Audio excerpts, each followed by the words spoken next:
Hello and welcome to the Mind the Bleep podcast. My name's Sophie and today's episode will be kicking off the Wellbeing series designed to open up the discussion of mental health and wellbeing for junior doctors and also medical students.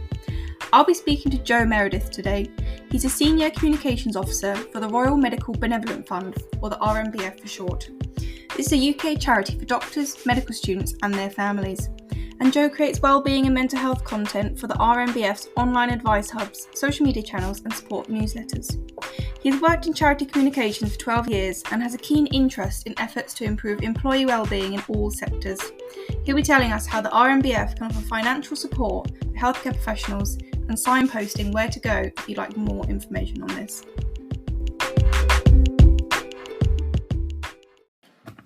Hi Joe, thanks for coming on the podcast. Do you want to introduce yourself? Hi, yes, thanks for having me on. My name's Joe Meredith and I'm a Senior Communications Officer with the Royal Medical Benevolent Fund, which is the charity for doctors and medical students and their families. Great, so if people don't know who the Royal Medical Benevolent Fund is, or RMBF for short, like what kind of work do you do? How do you support doctors and medical students? Yeah, so it's a very long-standing charity. It's been around for more than 180 years now. So we do hope that people do know about us, but obviously new people come into the profession all the time. So that's part of my job to do that outreach. But what we do is we provide support. Our core work is financial support. Mm-hmm. So it's financial grants for doctors and medical students who are struggling, whether that's due to illness or injury. Maybe they're having mental health difficulties, they've had an accident, they've had a bereavement, for example. Anything that means that they're not able to work and support themselves, we're able to provide kind of financial help. And that might be day-to-day living costs, for example, just making sure that people can, get the groceries, pay the mortgage, keep a roof over their heads.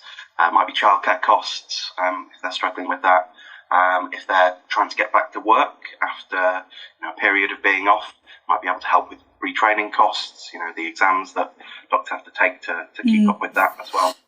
So that's kind of the sort of support we've been providing for the charity's whole life.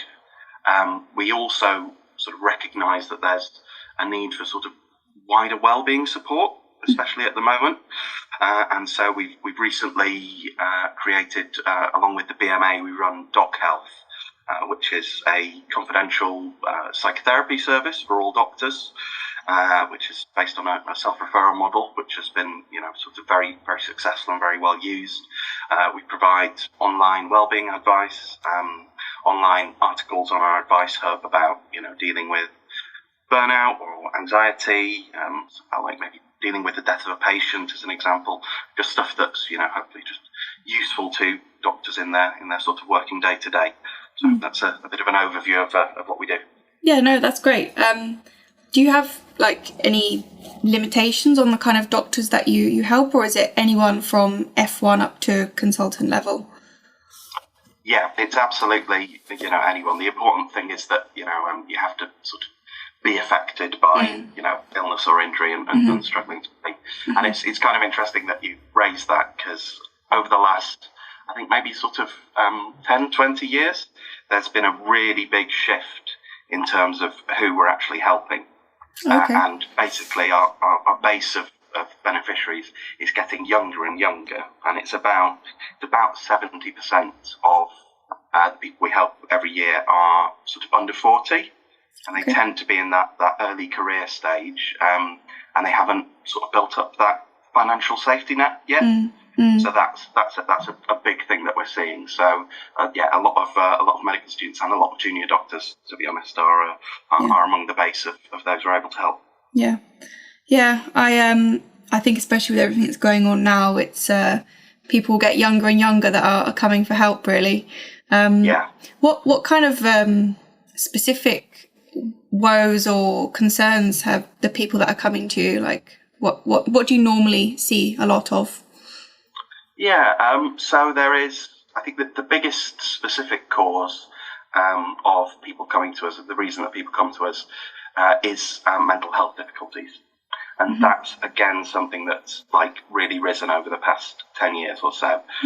It's not exclusively that, but some people have certainly having physical health difficulties, bereavement. We have unfortunately seen quite a few cases where people have been suffering domestic abuse as well, which is a bit of a trend over recent years. But I think one of the main things is that quite often, for a lot of them, it's like a combination of hardships. It's like if they've already been struggling at work and then they've had an accident, or if they've already been dealing with, a mental health difficulty, and then they've had like a really difficult financial loss or something like that. It's quite often that kind of compounding of things that can sort of, send doctors, a little bit off the rails. And it's very difficult to see, but that is why we're here, and that's why we exist. Yeah. What kind of numbers are you getting of people that are coming? So I think over the past year, the last financial year, we helped about 310. I think it was 310 beneficiaries last year, and that's quite typical. It's usually in the sort of 200s, 300s. I think this year is going to be higher. We've seen quite a lot of people coming. It was a little bit surprising actually during the pandemic. We sort of thought we'd see very high numbers of people coming to us, especially with mental health support, but it didn't kind of materialise instantly. The numbers sort of stayed quite flat. But now I think we are seeing quite a lot of the impact of the pandemic on people coming to us, and whether that's burnout or long COVID is definitely something that we're seeing, and just the impacts of COVID generally. Whether that's disruption or the physical illness. So aside from the financial advice, do you also offer solely wellbeing advice or mental health support, or does all of it kind of tie back into grants and financial support?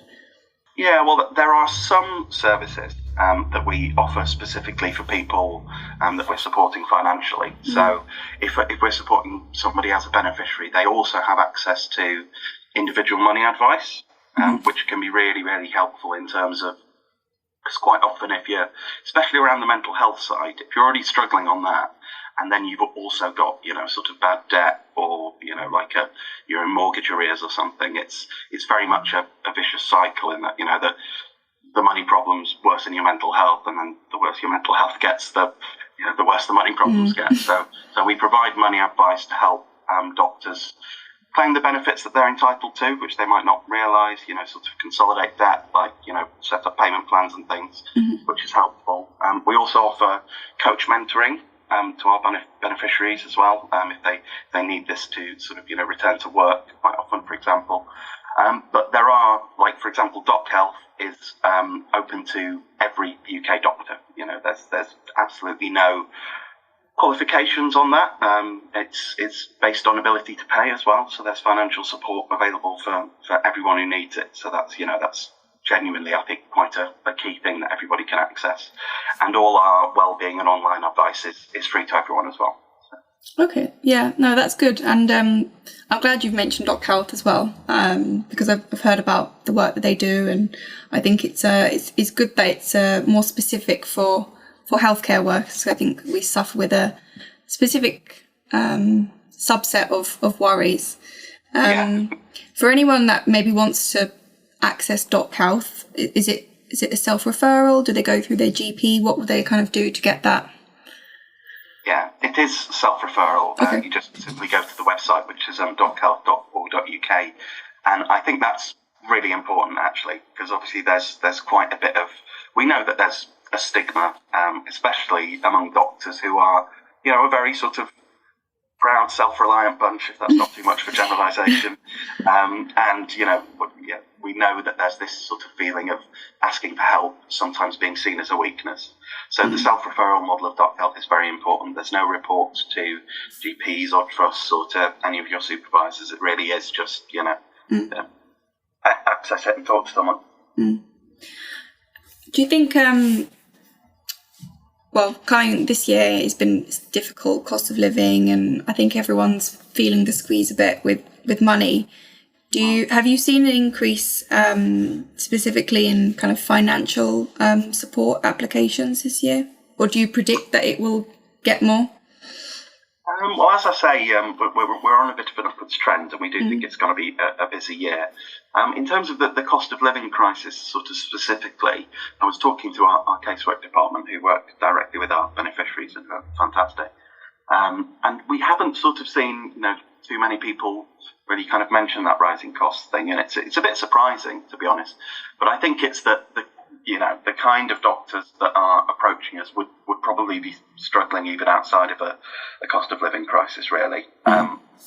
So specifically in our sort of cohort of people, we haven't really noticed that. But then we don't engage with the whole profession. We're mainly engaging with doctors who are struggling, and I do think the cost of living crisis it's obviously sort of hitting doctors, and especially junior doctors who have.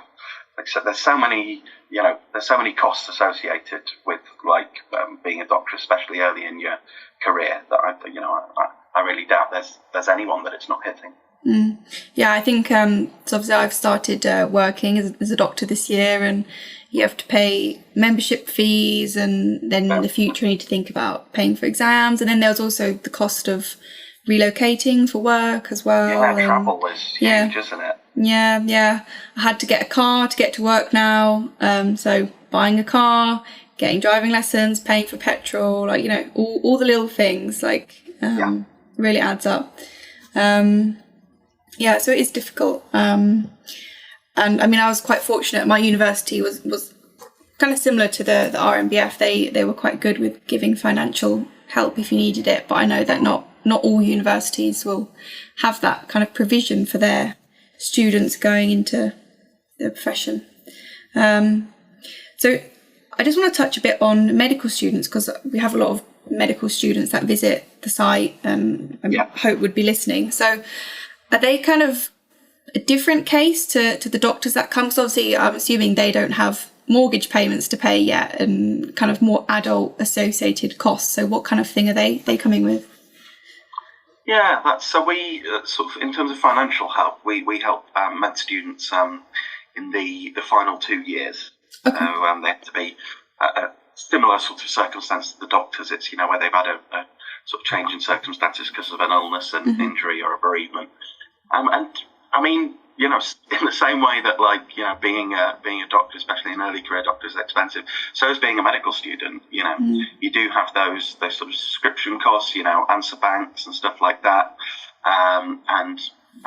so it's really just those day-to-day living costs where some things change.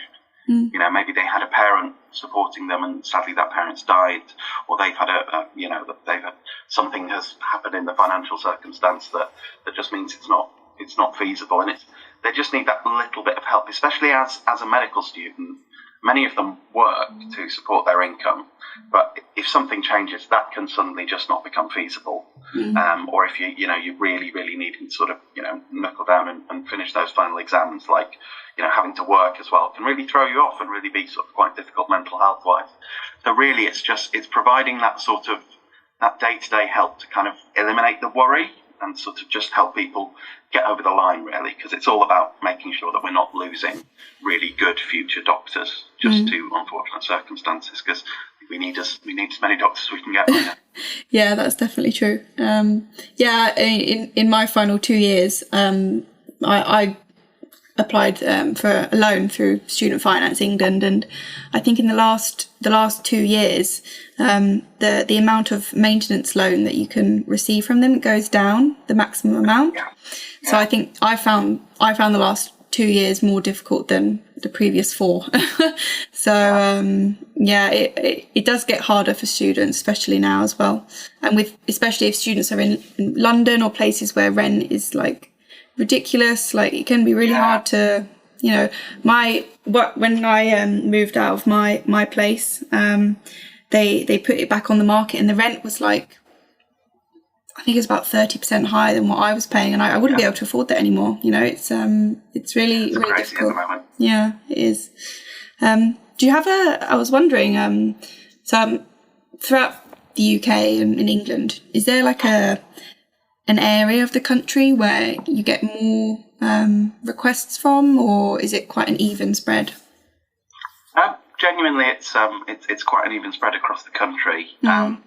I mean, it is relevant that you mentioned, like, for example, the cost of living in London, because I do think we see a lot of sort of, a lot of applications from, sort of the big cities, really, more so than maybe less populated areas. But it's a pretty big spread. You've got across the whole of England and Scotland, Wales, and Northern Ireland as well. We're helping people all over, really. Yeah. I think it is harder in the cities, but I think everywhere it is getting more expensive, and there are doctors everywhere. So nobody's sort of yes. No one's safe. No, that sounds very doomy. So, I mean, I suppose the main thing I suppose I wanted to focus on was the financial aspect and the support that you guys give. But the whole purpose of this podcast really is to talk about well-being. Essentially, that is at the core of what we're trying to focus on. And I suppose, have you seen or heard any personal stories of people that are struggling with starting work or have come for support? Sort of.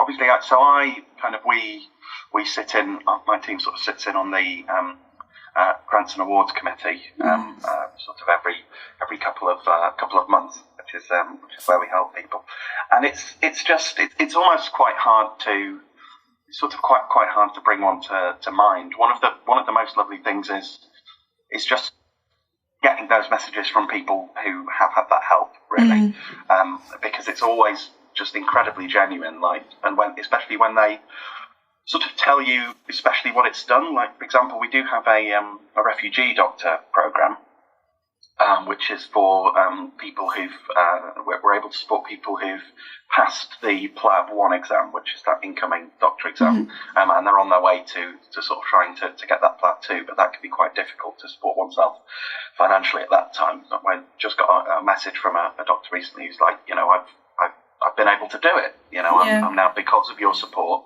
I've passed PLAB 2. I'm going to be a doctor in this country. My situation has massively improved, and it's reading those sorts of things which is sort of amazing, really, because there really are some stories of misfortune, unfortunately. You do read these things and you just think, how have you had such terrible luck, and it must be very difficult. So I suppose my way of sort of thinking about it is to deal with the success stories and think about the thank yous and the difference that it's made. Yeah.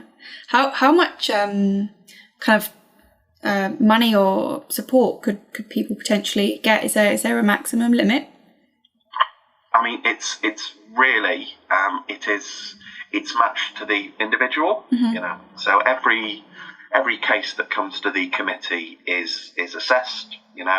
And they're everyone's situation is different. They may be in a different part of the country. They may be paying different rent or mortgage. They may have, a couple of kids to support, for example.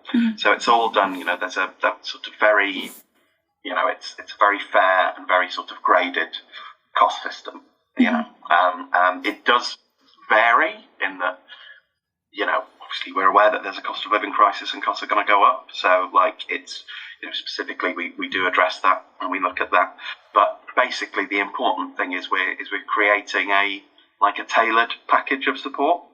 So it's really designed to fit the circumstances, which is the main thing, really. Yeah. Do you so I think we'll wrap it up soon, but I think before we go, do you have any general advice either on money or well-being or just being a doctor and looking after yourself that you might want to share? I mean, as a non-doctor myself, as a lay person, might be good as a external point of view. I think the one thing I would probably say is do reach out. I know that it's going to take a sort of concerted effort across the profession, I think, to really address that stigma and change the culture of it. But if you're looking for help, do seek it out, and also do check in on your colleagues. If you know where support is, whether that's via the RMBF or Doc Health, or obviously there's loads of other organisations, the BMA offer good support, there's a lot of charities out there. If you know where to get that support, and you just have that in the back of your mind, then obviously if anything befalls you, if you're having a hard time, you'll know where to reach out. But also if you see a colleague who's struggling, if you just notice that that they're maybe not quite the same as they usually are, it's worth taking a moment and just saying how are you, and are you aware that there's support out there? Yeah, and there is so much support, there is. Yeah. There is so much. I just think a lot of people aren't aware of what there are.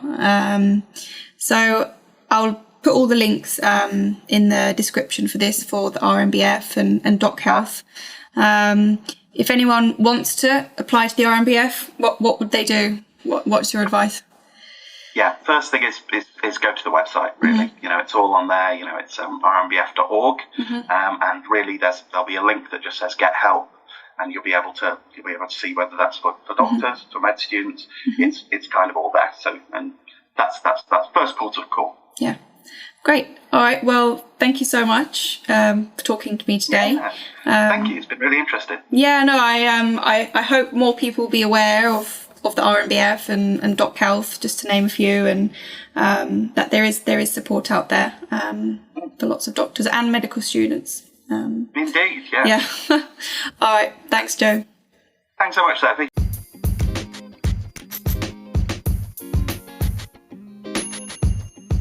Thank you all for listening to this first episode of the new Mind the Bleep podcast. We hope you enjoyed it and found it useful. And if you'd like any more information on what we've covered today, then you can find all the relevant links for things to discuss and websites in the description. Please share this so we can reach as many people as possible. And if you'd like to get involved and discuss other aspects of wellbeing in a future episode, then please feel free to email wellbeing@mindthebleep.com. Look after yourselves, and we'll see you next time.